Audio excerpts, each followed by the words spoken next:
कक्षा 9वीं के मेरे प्यारे विद्यार्थियों, नमस्कार।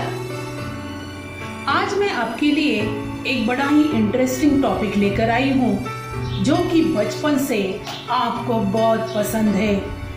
अपने दादा दादी नाना नानी आपको कहानियाँ जरूर सुनाई होगी और वो कहानियाँ आपको बहुत पसंद आती थी। लेकिन बच्चों, बचपन और बड़प्पन इसमें बहुत फर्क है। अभी तुम एग्जाम लिखने वाले हो, इसके लिए कहानी किस प्रकार लिखी जाएगी इसका आकलन मैं आपको कराने वाली हूँ। कहानी किस प्रकार लिखी जाती है, कहानी के मुद्दों को ध्यान में किस प्रकार लाना है और उसी मुद्दों के हिसाब से आपको कहानी लिखनी है, क्योंकि उसके अंक आपको मिलने वाले हैं। तो इस प्रकार आज का हमारा टॉपिक है कहानी लेखन। कहानी लेखन। विद्यार्थियों ध्यान में रखें, प्रश्न 5वां आ 3 में मुद्दों के आधार पर कहानी लिखनी होती है।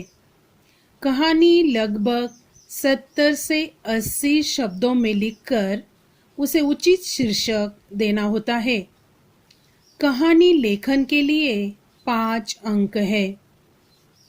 कहानी बहुधा मुद्दों के आधार पर लिखने के लिए कहा जाता है। कभी किसी सुवचन अथवा कुछ शब्दों के आधार पर कहानी लिखने के लिए कहा जाता है। विद्यार्थियों, कहानी लिखते समय ध्यान में रखने योग्य बातें। सबसे पहले कहानी की रूपरेखा को अच्छी तरह समझ लीजिए। रूपरेखा का विस्तार, कहानी के प्रत्येक संकेत का क्रम से विस्तार कीजिए। कहानी के स्थान, पात्र आदि के नाम दीजिए। जो घटना हो उसका संक्षेप में वर्णन कीजिए। पात्रों की बातचीत को संवाद के रूप में लिखिए।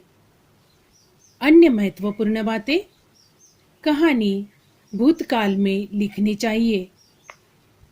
पूरी कहानी को 3-4 परिच्छेदों में बांटना चाहिए। लिखावट में विराम चिन्हों का उचित प्रयोग करना चाहिए। शीर्षक, कहानी के मुख्य पात्र, प्रसंग या संदेश को ध्यान में रखकर उसे छोटा सा शीर्षक देना चाहिए। कहानी की लिखावट स्वच्छ और सुंदर होनी चाहिए। लिखने के बाद पूरी कहानी एक बार पढ़ लेनी चाहिए।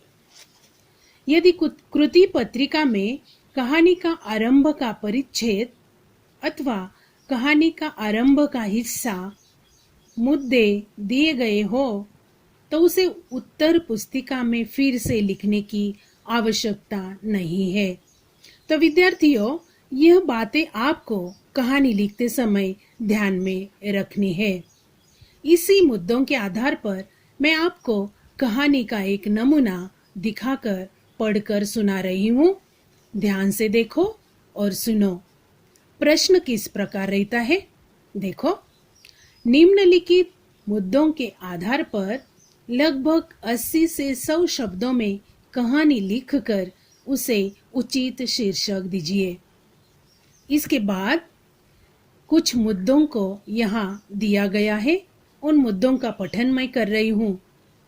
एक कौवा और एक हंस, दोनों में मित्रता, दोनों का आकाश में उड़ना, सड़क से एक ग्वाले को दही पात्र लेकर गुजरते हुए देखना, कौवे का हंस से दही खाने के लिए साथ चलने का आग्रह, हंस का इनकार, कौवे का हंस को फुसलाकर साथ ले जाना, कौवे का चोंच नचा नचा कर दही का स्वाद लेना, हंस का बैठे रहना, आहट पाकर कौवे का उड़ जाना, हंस का पकड़ा जाना, परिणाम।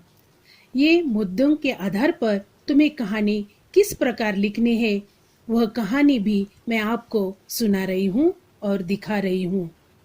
शीर्षक है हंस और कौवा अथवा बुरी संगति का परिणाम। पहला पैराग्राफ। एक पर्वतीय नगर था। वहां सड़क के किनारे एक वृक्ष पर एक कौवा रहता था। उसी वृक्ष पर एक हंस भी रहता था। दोनों में अच्छी मित्रता थी। दोनों दूर दूर तक आकाश में उड़ते थे, पेड़ पर उछल कूद करते थे और खुश रहते थे। दूसरा पैराग्राफ। एक दिन कौवा और हंस दोनों पेड़ पर बैठे हुए थे। उन्होंने ग्वाले को सिर पर दही पात्र लेकर सड़क पर से गुजरते हुए देखा। दही को देखकर कौवे के मुंह में पानी भर आया। उसने हंस से कहा, चलो हम दोनों दही की हंडी के मुंह पर बैठकर दही का स्वाद ले। हंस ने कहा, इस तरह चोरी से किसी की चीज खाना अच्छी बात नहीं है, मैं तो नहीं आऊंगा। इस पर कौवे ने हंस को अपनी मित्रता की कसम खिलाई और फुसलाकर उसे अपने साथ ले गया। कौवा अपनी चोंच मटका कर दही का स्वाद लेने लगा, जबकि हंस हंडी पर चुपचाप बैठा रहा। तीसरा पैराग्राफ। अचानक ग्वाले को हंडी पर किसी के होने की भनक लगी। उसने एक हाथ से हंडी कसकर पकड़ी और अपना दूसरा हाथ ऊपर उठाकर वह टटोलने लगा। आहट पाते ही कौवा फौरन उड़ गया और हंस ग्वाले की पकड़ में आ गया। क्रोधित ग्वाले ने हंस को मार डाला। हंस ने दुष्ट कौवे की संगति की, इसलिए उसे जान से हाथ धोना पड़ा। तो विद्यार्थियों, इस प्रकार यह कहानी का नमूना मैंने आपको दिखाया है।